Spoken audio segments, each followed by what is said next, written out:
Hola, bienvenidos a la segunda sesión de Filosofía y Literatura. En esta sesión vamos a seguir explorando los caminos de la narrativa. La semana anterior, en la primera sesión, hablamos con Raimon Arola y con Pere Muntaner, nos explicaron la estructura de la narración por parte de Pere Muntaner y Raimon Arola indagó sobre la influencia de los mitos y su simbología en los aspectos narrativos y en la formación también de las sociedades. En este caso, hoy tenemos a Concha Fernández Martorell y podemos hablar un poco de quién eres, por si no te conocen. Eres una filósofa, especialista en dos grandes figuras que han influenciado muchísimo la cultura occidental, como son Walter Benjamin y María Zambrano. Publicaciones tienes muchas, pero voy a entresacar. La última creo que es El aula desierta, la experiencia educativa en el contexto de la economía. Sí. Y tienes también un libro también sobre Walter Benjamin, publicado por Montesinos, y sobre María Zambrano también, ¿verdad? Sí, sí. Aparte, también la colaboración.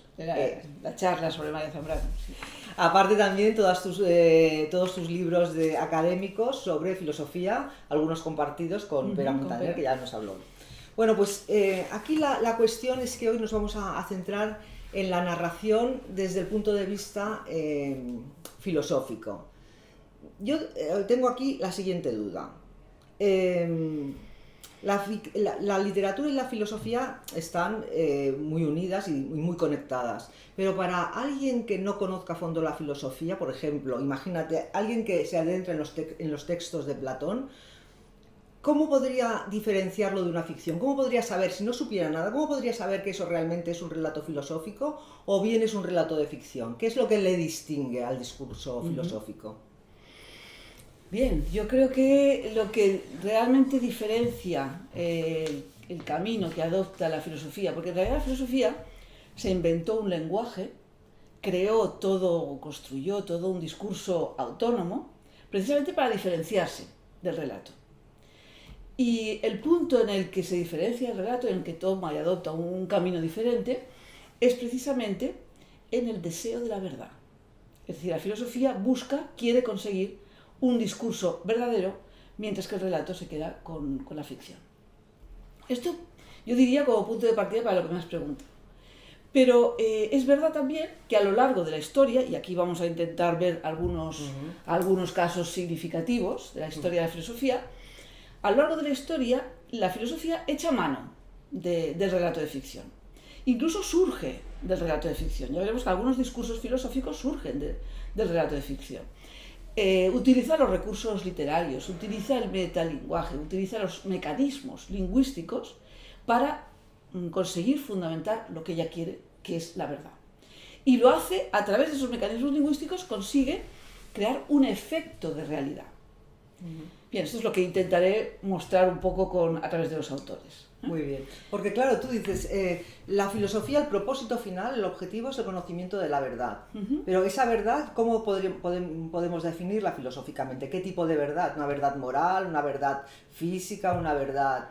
Podemos dirigirnos al origen de la filosofía, sí. Y entonces observamos cómo realmente digamos que toda una generación de sabios, nueva generación de sabios, que son los llamados filósofos, empiezan a sospechar que bajo la apariencia de las cosas existe una auténtica realidad, esa verdad de la que hablamos, ¿no? Es decir, una cosa es la realidad tal y como se nos aparece en nuestros sentidos, y ese sentido también es aparente, y otra cosa es la realidad auténtica que está bajo esa apariencia. Esa apariencia es como un velo que oculta la auténtica realidad, entonces es difícil de conseguir, es difícil de descubrir, fijamos los términos, descubrir, es decir, sacar el velo, revelar, sacar el velo de la apariencia para conseguir acceder a la verdad de las cosas, ¿no? Eso es lo que los griegos llamaban la aletheia. La aletheia es verdad y realidad al mismo tiempo. Ahí, cuando me dices qué tipo de verdad, pues es la realidad, ¿no? Lo que realmente son las cosas, ¿no? La realidad de las cosas. Y entonces lo que hicieron los primeros filósofos fue, en realidad, interponer el lenguaje para empezar a decir algo sobre el mundo, ¿no?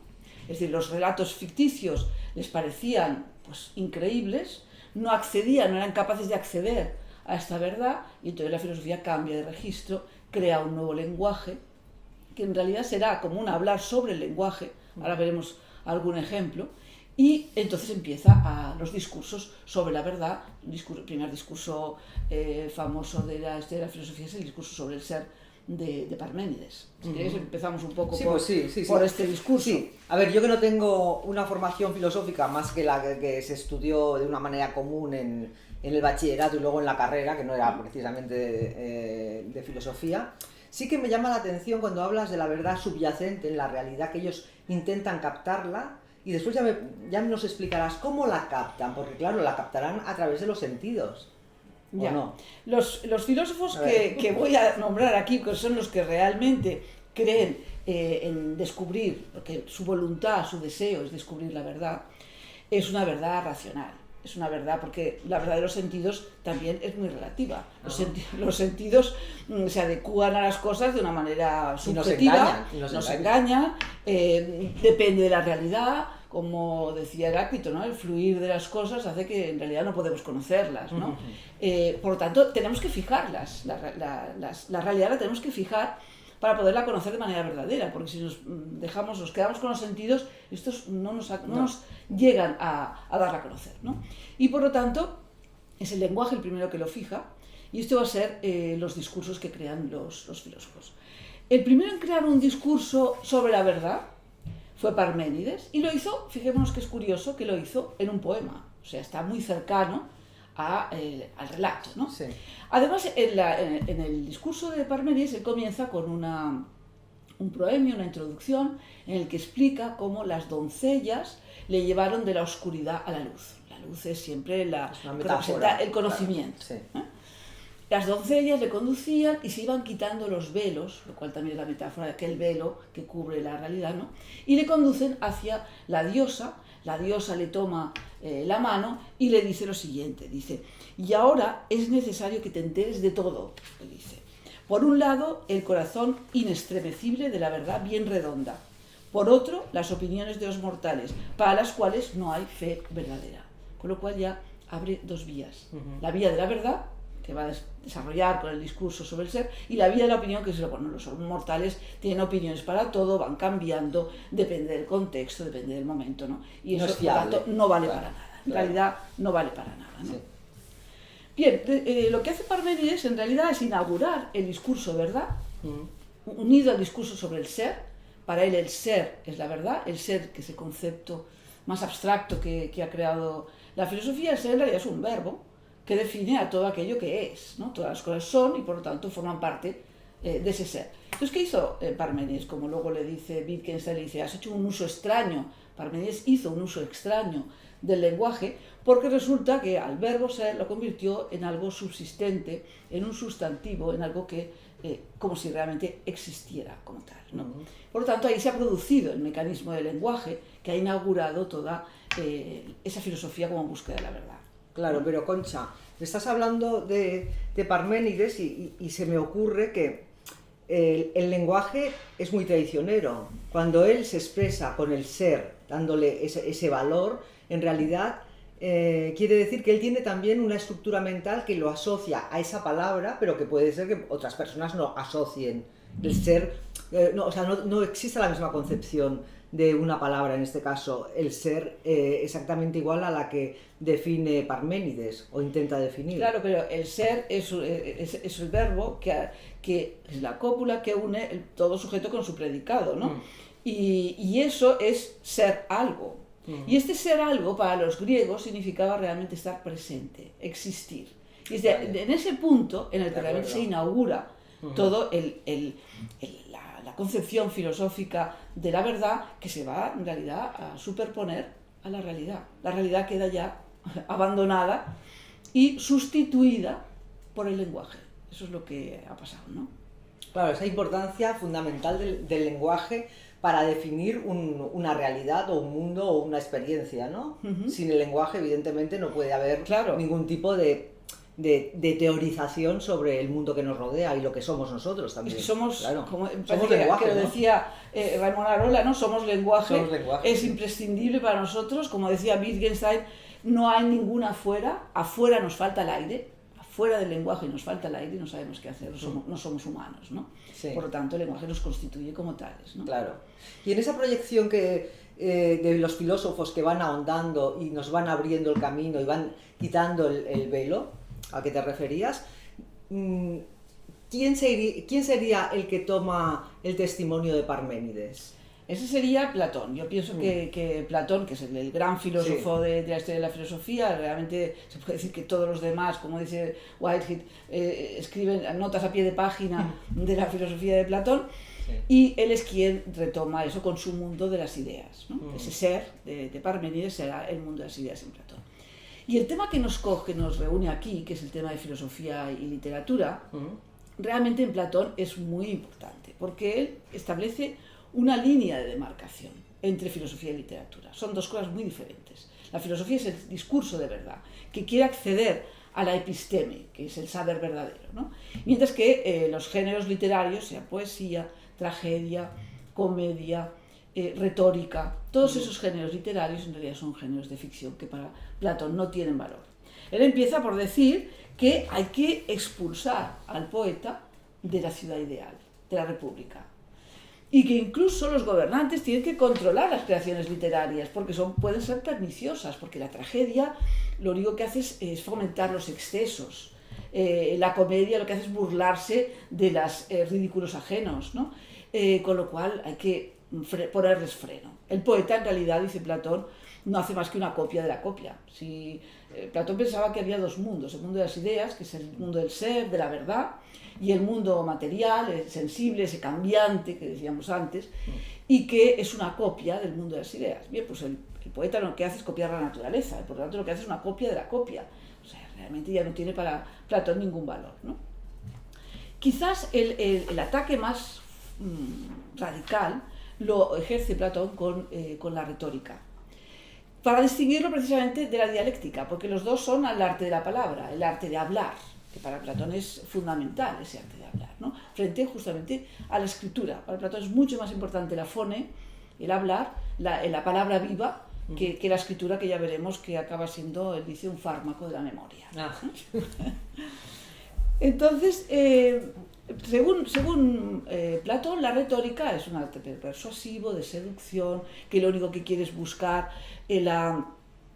convencer al otro, cautivarlo, embaucarle, etc., ¿no? O sea, sería engañoso, un recurso engañoso. Totalmente engañoso, ¿no? Claro. Frente a esa retórica está la dialéctica, que ese sí que es la discusión a través del diálogo entre varias personas, que cada uno aporta su argumento, etc., ¿no? Siempre sobre temas fijados, las palabras siempre refiriéndose a contenidos concretos, utilizando el análisis argumentativo, incluso él desarrolla los pasos que ha de tener un discurso dialéctico. Dice, tiene que tener una introducción, tiene que tener una exposición de argumentos, tiene que tener unos ejemplos, unos testimonios, unos indicios, unas probabilidades de que ocurra, confirmación, superconfirmación, refutación, superrefutación, es decir, muy riguroso, una estructura que garantiza que realmente al final hemos llegado a una conclusión, conclusión verdadera, ¿no? Sí.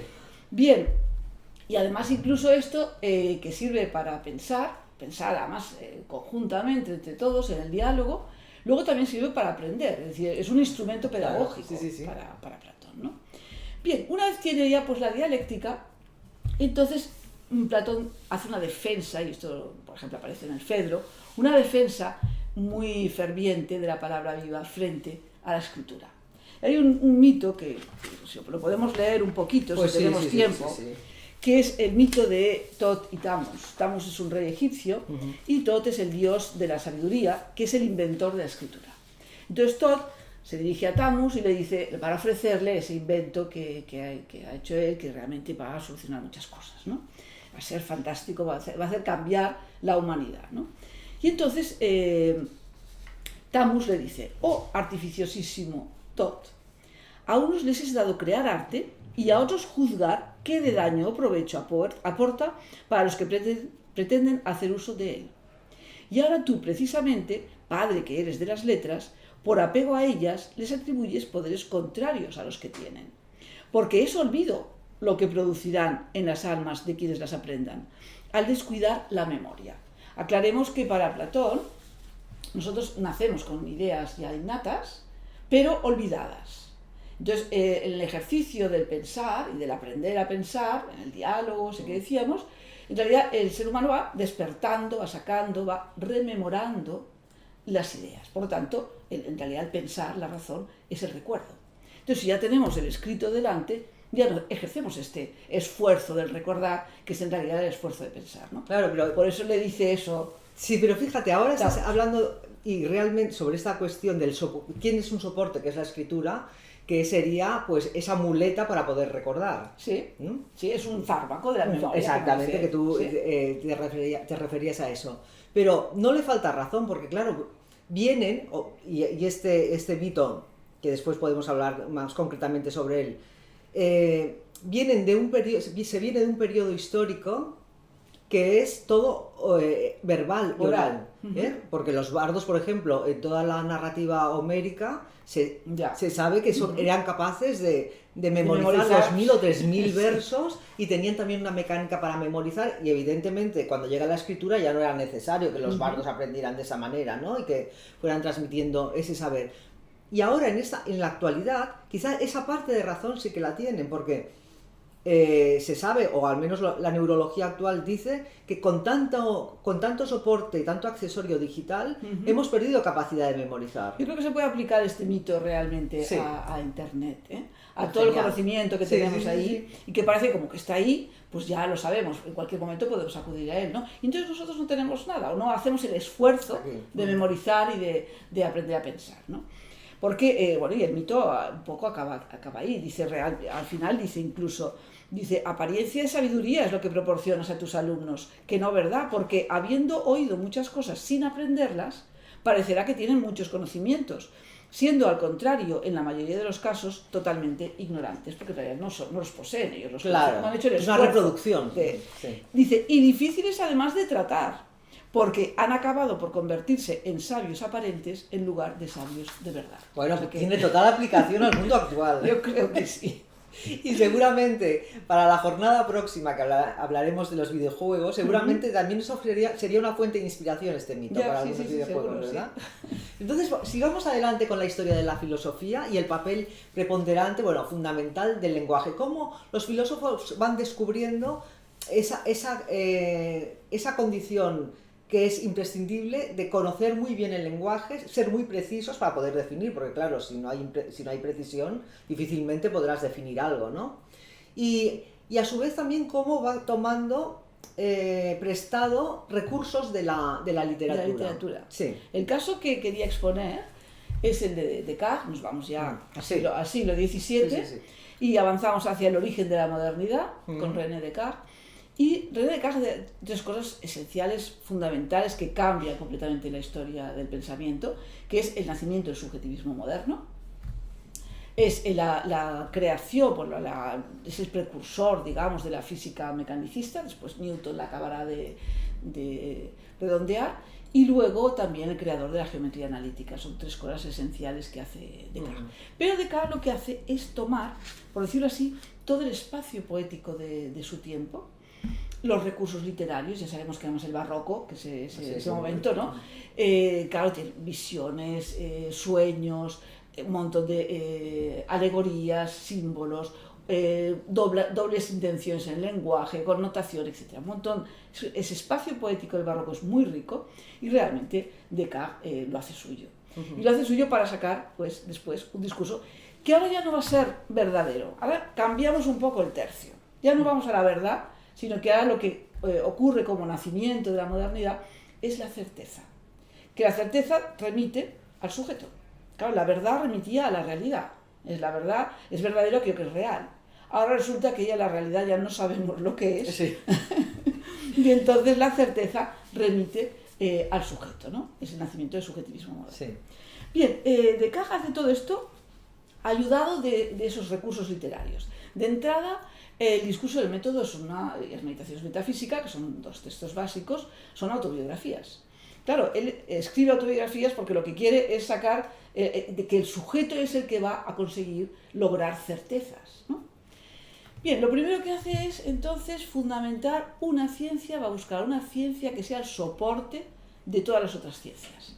Y es ahí cuando crea lo que llama la geometría analítica, que es esa representación geométrica de las variables mesurables, a las cuales hoy en día estamos súper acostumbrados con las coordenadas cartesianas, etcétera, ¿no? Con lo cual es un instrumento para todo el saber. Que no es objeto de discusión en principio. Exactamente, ahí sí que no hay, ahí sí que no, es totalmente exacta y certera esta ciencia, ¿no? Por eso le sirve de instrumento. Bien, y él llega a las matemáticas, y lo explica en el texto de la geometría, a partir de 3 sueños del 10 de noviembre de 1619. Son 3 sueños consecutivos, veamos un poco cómo lo recubre con ese elemento literario. En el tercer sueño le aparece un diccionario, le aparecen unos textos latinos y por su ventana entra un rayo que dice que es el signo del espíritu de la verdad que descendía sobre él para protegerlo, para poseerlo. Y es en ese momento, ese espíritu de la verdad, cuando le comunica lo que va a ser la geometría analítica como la ciencia que él descubre, ¿no? Bien, por lo tanto ya tenemos aquí parece como Parménides, ¿no? Que la verdad, el discurso verdadero ha surgido de un elemento totalmente ficticio, mítico, etc., ¿no? Bien, una vez tiene las matemáticas, el siguiente paso será hacer una física. La física como descripción del universo, cuerpos, movimiento de los cuerpos, regidos por las leyes, el principio de inercia, la conservación de la cantidad de movimiento, el principio de movimiento rectilíneo, y que es el precursor de la física mecanicista, ¿no? Aquí entroncaría también con la necesidad de definir lo que es la realidad. Lo que es la realidad, claro. Sí, exactamente. Pero con una precisión, porque él describe este mundo como una fábula. Dice, mundus es fábula. Por lo tanto, aquí vuelve a recubrirlo de un elemento literario. Entonces él crea todo ese mundo que ha surgido de su propia razón, surgido del ejercicio de su propia razón. Es decir, no hay empirismo que valga, porque, volviendo a lo que decíamos antes, aquí los sentidos no nos dan ninguna información fiable. Entonces él, con el ejercicio mismo de su propia razón, crea este mundus es fábula, ¿no? Bien, y una vez lo ha creado, y realmente es muy importante lo que hace para la física, entonces tiene que ver si eso que él ha creado con su razón es real o no, si se acerca a una cierta realidad. Y para eso es para lo que necesita la metafísica, que es la ciencia esa que está más allá de la física, ¿no? Bien, y es ahí donde va a crear, a fundamentar al sujeto pensante. Y por tanto a dar nacimiento a eso que llamamos el subjetivismo moderno, ¿no? Y lo hace con un efecto del lenguaje. Él dice, su punto de partida es lo que se llama, todos lo hemos oído, la duda metódica. Es decir, voy a poner en cuestión todos los conocimientos que me han llegado por tradición, todos los conocimientos que yo tengo, todos los conocimientos que me informan los sentidos, incluso todos los conocimientos de mi razón. Incluso todo lo que he dicho sobre el mundo puede ser una fábula, ¿no? Bien, pero en todo este movimiento de ficticio, de dudo de todo, me cuestiono todo, simulo que no hay nada, etcétera, me engaño y tal, hay una cosa de la cual no puedo dudar, y es del hecho mismo de que estoy dudando, y por tanto estoy pensando, y en esa medida existo. De ahí la famosa frase de Descartes, pienso, luego existo, ¿no? ¿Qué ha hecho? Ha creado el sujeto como fundamento, además piedra angular de su filosofía, de la cual va a surgir todas las demás certezas, y lo ha hecho como un efecto del propio lenguaje, ¿no? Del presente, de la enunciación de ese pienso, lo existo, ¿no? Porque ese sujeto en realidad sería la consciencia de sí mismo. Sí. Y esa consciencia, pero claro, estás hablando de este filósofo y se me ocurre que realmente era un hombre muy valiente, muy intrépido y muy imaginativo, porque era capaz de dar esa apariencia de sueño, de algo onírico que le viene de un hetero, de algo más allá, de la un verdad espíritu que le ha alumbrado. Sí, que por cierto, hay un filósofo que creo que es Patrick Harpur, que tiene un libro que da como cierto que el desarrollo de toda la teoría cartesiana viene de esos 3 sueños. Los 3 sueños, sí. Pues bueno, quizás eso lo cuenta él. Eso lo cuenta, el otro da como cierto que realmente viene a través, porque es uno de los filósofos que si alguien ha leído El fuego de los dioses, está un poco en la línea de Raimon Arola, ¿sabes? De lo simbólico y de lo que hay que no se ve, de lo invisible. Y da como cierto que ese conocimiento le viene a través de esa vía invisible que son los sueños y que no conocemos. Pero para asentar una teoría que es el culmen del racionalismo, ¿no? Descartes, sí, claro. Sí, exactamente. Bueno, pues sigamos con esto y al final de tu explicación vamos a ver lo modernísimo que es Descartes en relación al mundo en el que vivimos también. Por supuesto. En realidad los filósofos, aunque se quedan antiguos, pero todos los podemos recuperar. Y tanto, sí. Bueno, pues entonces lo que hace Descartes es fundar el subjetivismo moderno a través de este manejo del lenguaje y lo que ha hecho ha sido transformar el concepto de verdad en certeza, que remite realmente al sujeto. Es el sujeto que tiene la certeza de algo, ¿no? Por tanto, el referente de la verdad ya no es la realidad, sino el sujeto. Y lo ha hecho, además, todo esto partiendo del relato, que es nuestro tema, ¿no? Como de qué manera la filosofía en realidad está conectada totalmente con el relato de ficción, ¿no? Una autobiografía, unos sueños, unas visiones, sería una ficción, ese manejo del lenguaje para conseguir el sujeto, etc. Bueno, vamos a avanzar un poco en la historia y vamos al mundo ya más contemporáneo, el inicio del mundo contemporáneo por allá del siglo XIX. El momento en el que Nietzsche, he tomado la figura de Nietzsche porque es muy ejemplar, resulta que, según Hegel, toda la historia de la filosofía es la historia de la búsqueda de la verdad, es ese deseo de la verdad que hemos dicho ya desde el principio, ¿no? Bien, pues ahora Nietzsche dice, esta historia de la verdad no es tal. En realidad ha sido la historia de un error de lenguaje, una falta de filología. Por tanto, realmente estamos otra vez de nuevo con el lenguaje por el medio, ¿no? Entonces, Nietzsche achaca a Parménides el hecho de que él es quien empezó ese error. Al convertir el ser, el verbo ser, que veíamos antes, ¿no?, en un sustantivo, darle existencia, subsistencia, y por lo tanto, esto es un error de lenguaje, ha confundido la palabra con la existencia, ¿no? Y además dice, a partir de aquí, resulta que todos los filósofos, todos los conceptos que van creando, pues son lo mismo, dice unidad, identidad, duración, sustancia, causa, coseidad, ser, nos vemos de alguna manera atrapados en el error, necesitados del error, aunque basándonos en una verificación rigurosa, dentro nuestro estamos seguros de que es ahí donde está realmente el error, ¿no? Bien, por tanto, es la naturaleza simbólica del lenguaje la que ha sostenido ese principio de verdad a lo largo de toda la historia y que ahora Nietzsche demuestra que es una metáfora, solamente es una metáfora, ¿no? Dice, hay dos metáforas. Dice, primero, trasladar una excitación nerviosa, percepción, a una imagen, concepto. Esa es la primera metáfora. Nueva transformación de la imagen en un sonido articulado, segunda metáfora. Creemos saber algo de las cosas mismas cuando hablamos de árboles, colores, nieve y flores. No obstante, no tenemos más que metáforas de las cosas, que no corresponden en absoluto a las entidades verdaderas.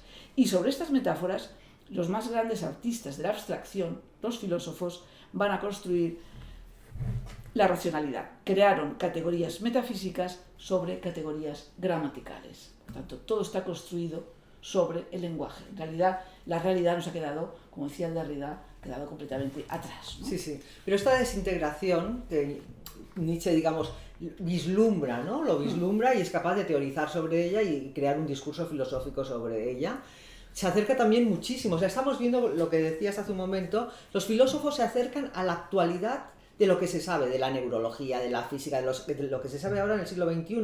Y vamos yendo hacia una, no certeza, pero sí a la intuición de que no existe una verdad, de que todo es una desintegración de conceptos que creíamos que eran inmutables y no lo son, porque las ciencias nos están ayudando a ver ese camino. Sí, las ciencias mismas reconocen que saben unas cuantas cosas, claro, pero realmente yo creo que está demostrando más que nunca hoy en día, ¿no? Que no sabemos nada de lo que está pasando. Bueno, pero claro, es importante conocer toda la historia filosófica y la visión de la filosofía sobre el mundo, la realidad, lo que somos. Claro, igualmente lo necesitamos. Sí. Y esa, en realidad, es, por decirlo así, la última verdad que nos queda reservada, que es la voluntad de saber, la voluntad de decir, la voluntad de tomar el lenguaje y querer igualmente buscar la verdad, porque lo que queremos es llenar la incertidumbre de lo que es la vida, claro, exactamente. Entonces, por tanto, seguimos haciendo discurso. Podemos hacer, como decían, limitarnos un poco, ser más prudentes, un poquito más humildes, y limitarnos a hacer, como decía Wittgenstein, una práctica intelectual esclarecedora. Ese sería un poquito lo que yo tengo reservado un poco para el final, ¿no? Es decir, lo que podemos decir hoy, ¿no? Sí, porque claro, a este discurso de Nietzsche, desde luego desbanca, perdóname si lo digo, desbancaría a Kant, y hoy actualmente aún le queda más desbancado Kant, porque no hay ninguna verdad inmutable, no hay ninguna proposición que nos dé una base para afirmar categóricamente, ¿no? Bueno, lo que pasa es que Kant ya distinguía entre el noumeno y el fenómeno. El noumeno es la realidad en sí misma incognoscible, por lo tanto él ya tenía claro que no podíamos acceder al conocimiento de la verdad. Lo único que podemos conocer es el fenómeno, los fenómenos, tal como nos describe la ciencia, ¿no? Y los fenómenos realmente están sujetos a nuestro empirismo y a nuestros a priori racionales. Por lo tanto, de alguna forma ya el conocimiento de realidad ha quedado atrasado, ha quedado ya imposible, ¿no? Sí. ¿Y en el siglo XX qué filósofos crees? He escogido dos ejemplos. Sí, a ver. He escogido Wittgenstein, que lo he nombrado en algún otro momento. Hay dos Wittgenstein. El primero se dedica a estudiar la estructura del lenguaje lógico que tiene que dar soporte a la ciencia. Y es el Tractatus, desarrolla todo esto, y entonces dice, y lo que no se pueda ceñir y reducir a esa estructura del lenguaje lógico, no se puede decir nada. Su libro acaba, dice, de lo que no se puede hablar, famosa frase, mejor es callar, ¿no? Entonces, claro, ¿de qué es lo que no se puede hablar? Pues de muchísimas cosas, ¿no? Prácticamente deberíamos estar mudos, ¿no? De todo el saber humanístico, social, artístico, político, ético, metafísico, etcétera, ¿no? Claro. Entonces él realmente cumple un poco con su pensamiento y se recluye a una cabaña en un fiordo noruego. Unos años está ahí en la soledad absoluta. Hombre, era un poco raro también, ¿no? Sí, un poco, pero está cumpliendo realmente esa especie de decepción, de decir, no se puede hablar de nada, ¿no? Claro. Pero luego vuelve. Claro, ese extremo era imposible, con ese extremo, claro. Tiene la necesidad, y ahí vemos otra vez la necesidad de decir, ¿no? Claro. Entonces luego vuelve con el segundo Wittgenstein, que llamamos así, el de las investigaciones filosóficas, y en el cual él dice, bueno, el lenguaje tiene su uso. Limitémonos al uso del lenguaje y no hagamos un abuso como ha hecho la filosofía. En la filosofía, en realidad, los problemas de la filosofía vienen cuando el lenguaje está de vacaciones, cuando la filosofía hace fiesta, es decir, cuando realmente hace un uso extraño y al verbo ser lo convierte en un sustantivo, etcétera, ¿no? Bien, por tanto, limitémonos a eso. Realmente nosotros somos animales de lenguaje, como decíamos antes, necesitamos el lenguaje, es imprescindible, es nuestra naturaleza, afuera falta el aire y por lo tanto quedémonos con esto, ¿no? Y el último ejemplo que quería, porque es muy muy actual, es Austin, que creó lo que se llama enunciado performativo. El enunciado performativo es un tipo de enunciado según el cual al enunciarlo, al pronunciar tales frases, estamos haciendo algo. Él lo distingue del enunciado constatativo, según el cual, bueno, constatativo, tú estás afirmando o negando algo, ¿no? El performativo lo que haces es, en el momento en que se pronuncia, si el contexto es apropiado, si las circunstancias son adecuadas, pronunciar esa frase es hacer algo, es transformar la realidad. Ese es el performativo, ¿no? Estás llevando a cabo una acción. Por ejemplo, el sí juro, sí prometo, el sí quiero nupcial, lego mi reloj a mi hermano. Estas frases no estás describiendo nada, estás haciendo algo. Y este performativo va a ser esencial. Hoy en día está en la base de muchas filosofías. Porque en realidad, de alguna forma, es el antiguo concepto de verdad, que estaba como igual a la realidad, la certeza que está en el sujeto, resulta que ahora la certeza la tenemos en esa acción de la enunciación, de la propia enunciación, ¿no? En ese acto performativo de enunciar determinadas frases, ¿no? Proposiciones. Bien, Por ejemplo, en la escritura, por un poco por volver al relato, sí, sí. Roland Barthes dice, en realidad el escritor no puede pretender expresar sentimientos, explicar cosas. Él lo único que hace es tomar el lenguaje, toma posesión del lenguaje y trenza una palabra infinitamente transformada en torno a un centro vacío, que es el propio escritor. Detrás de los libros que escribe el escritor, detrás de su palabra, no está él. Es el propio lenguaje el que habla, ¿no? ¿Dónde aparece el escritor? El escritor aparece en esa voluntad, como decíamos antes, en esa voluntad de decir, en esa voluntad de tomar el lenguaje y ponerse a relatar, ¿no? Ese es un poco lo que nos ha quedado, el performativo, ¿no? Sí. Porque realmente seguimos teniendo esa voluntad. Tenemos esa voluntad, lo que pasa es que cada vez esa voluntad queda debilitada ante los acontecimientos, no los acontecimientos, digamos, sociales y políticos, sino el acontecimiento de los nuevos descubrimientos científicos, por ejemplo, en el área de la lingüística y de la neurología. Porque la certeza de que el lenguaje es la base, evidentemente, si no puedes expresar ni puedes definir lo que ves, no puedes ni teorizar, ni siquiera tener una aprehensión de lo que estás viviendo, pero sí que te hace pensar que realmente toda la base de nuestro conocimiento de la realidad y nosotros mismos es muy débil, porque se basa seguramente, sí, en un aprendizaje de un lenguaje materno, que aprendemos unas estructuras, pero al mismo tiempo es una repetición de algo que nos han ido enseñando, pero tampoco nos dan un conocimiento per se, ¿no? O sea, el lenguaje sí, podemos expresarnos de mil maneras, pero tampoco llegamos a un conocimiento estricto de dónde estamos, cuál es nuestra realidad, qué es el mundo en el que vivimos. Claro, cada época ha creado su lenguaje, ha creado su universo, que es más o menos creíble. Es creíble Yo creo que necesitamos agarrarnos a algo para pensar que somos reales, quizás. ¿No te parece? Decía, supongo que lo conoces, el filósofo que hace 2 años estuvo muy de moda, que es Nick Bostrom, que es un filósofo de Oxford.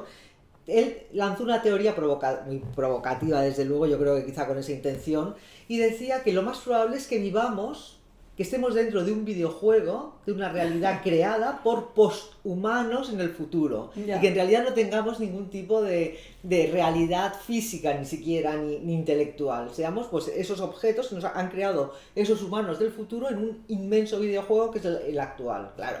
Bueno, es defendible, el imaginario. Claro.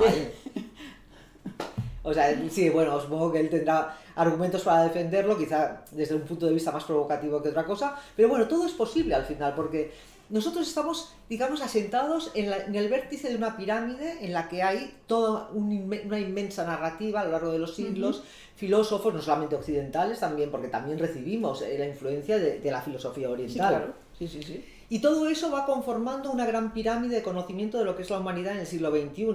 Pero en ese vértice, el ser humano que está arriba del todo sigue sin certezas. Y sigue sin saber lo que es la verdad. Y sigue sin saber lo que es la realidad.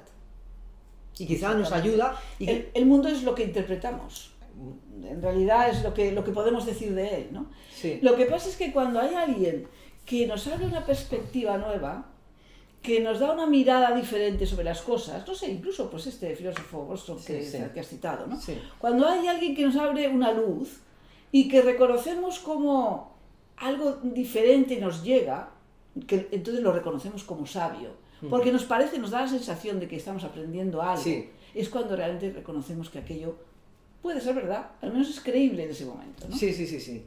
Yo creo que esa es la actitud favorable para poder aprender algo de lo que nos rodea, caso de que no seamos sujetos de un videojuego, ¿no? Que seamos elementos de un videojuego. Y por otro lado, también te digo que quizá por experiencia personal, la filosofía es importantísima y se debe conocer, y ese desarrollo también para conocer el mundo en el que vivimos y cómo hemos ido evolucionando a través de conceptos que parecían... Y además podemos recurrir otra vez a Platón, podemos leerlo otra vez, volverlo a discutir, seguro que sacamos muchísimas cosas que en toda la historia nadie ha visto, ¿eh? O sea, claro, que eso siempre está ahí. Sí, pero fíjate, la filosofía de Platón, que tiene también mucho que ver, por ejemplo, has citado a Fedro y el banquete, con la ficción, porque uno que puede leerlo y pensar que es una ficción, y probablemente adquiera un conocimiento mayor que un texto árido de un filósofo que no recurre a la ficción, ¿no? La ficción yo creo que es importantísima porque nos abre un mundo de conocimiento a través de experiencias subjetivas y emocionales, o nos provoca unas emociones que nos dejan más abiertos al conocimiento, mientras que la filosofía es muy intelectual, o sea, necesitas un esfuerzo intelectual que no todo el mundo es capaz de hacer, claro. Claro, Platón ya decía que el retórico es fácil y pone precisamente los ejemplos fáciles para llegar a todo el mundo, precisamente porque lo que quiere es convencerle. Y la dialéctica es difícil, requiere el esfuerzo personal para entender, para captar las cosas, para pensar, ¿no? Para poder llegar.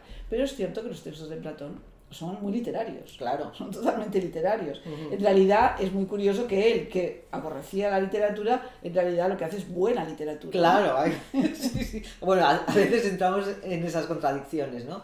Y en el panorama actual de este siglo XXI, de este año 2020 tan azaroso, vamos a llamarle, ¿no? Tan azaroso que estamos... Sí, yo me había preparado algunas pequeñas voces. Pues venga, vamos a hablar de ellas también para situarnos un poco en este momento histórico que estamos viviendo, probablemente de un gran cambio en costumbres y social también, porque esta epidemia pues a todos nos está haciendo cambiar. Nosotros hemos de decir que tanto Vicens, que está controlando el ordenador, como Concha y yo aún seguimos siendo negativos y tenemos la ventana abierta, así que por ahora ningún peligro. Pues háblanos un poco de... Lo que ha pasado con la pandemia realmente es un acontecimiento que a todos nos ha dejado muy sobrecogidos, ¿no? Sí.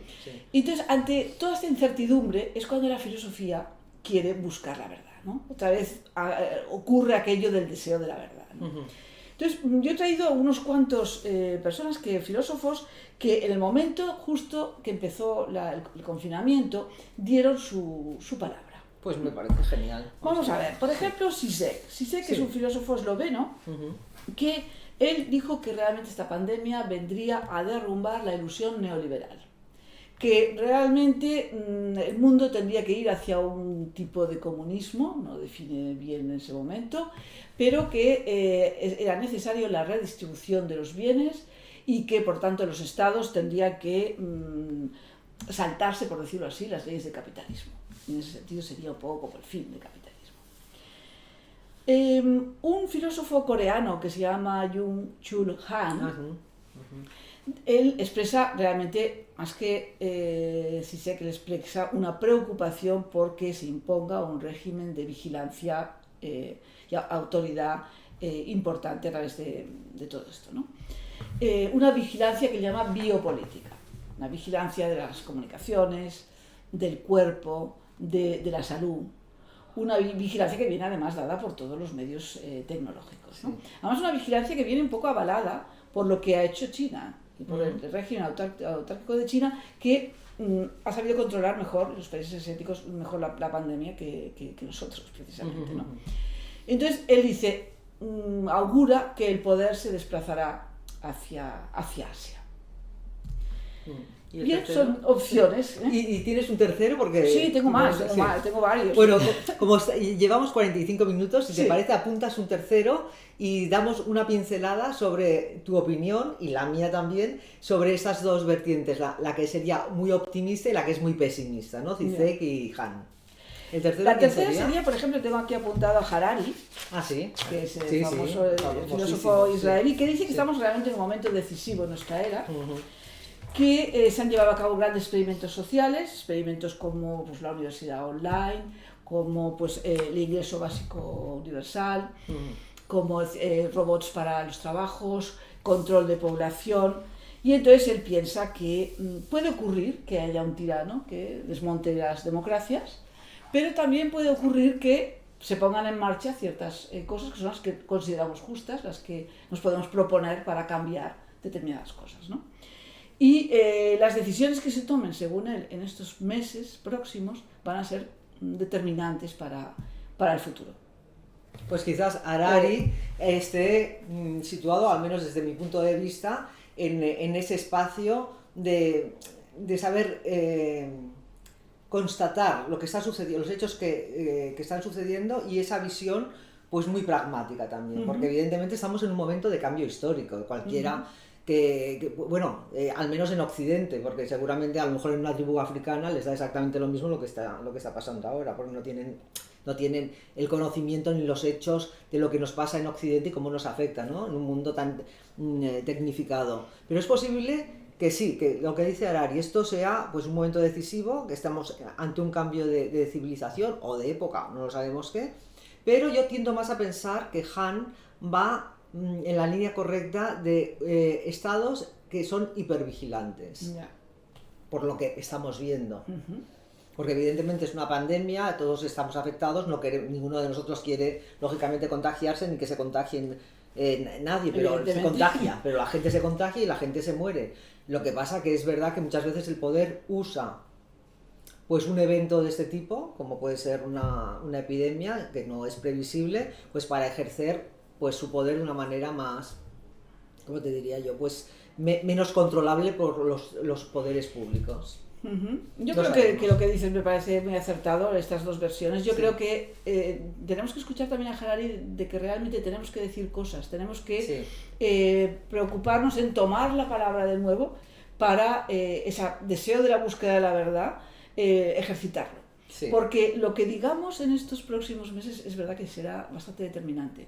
Por lo tanto, tenemos que hacer ese esfuerzo, el esfuerzo todos de intentar abrir ventanas, ¿no? Intentar visualizar horizontes. Y eso lo estamos haciendo aquí desde la Asociación Colegial de Escritores de Cataluña, que ya recordamos que este proyecto que llevamos con estas jornadas son 3 sesiones. Esta es nuestra segunda sesión, la tercera será con David Ferragut y Alfonso García, que son especialistas en videojuegos, y nos hablarán también de la narrativa en los videojuegos. Lo que sabemos ahora es que la filosofía usa una narrativa con un lenguaje mucho más preciso, pero que no deja de ser también una narrativa, una manera de explicar el mundo y la realidad y una búsqueda, como puede hacerla también una narradora que intenta buscar con su ficción también la verdad.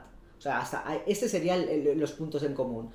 Y bueno, ya no vamos a exprimir más el tiempo. Muchísimas gracias, Concha. Muchas gracias a vosotros por esta iniciativa que es importante. Bueno, es importante pensar. Exactamente, solamente el hecho de poder pensar y abrir ventanas, como has dicho, ya merece la pena. Muchas gracias y nos vemos en la tercera sesión.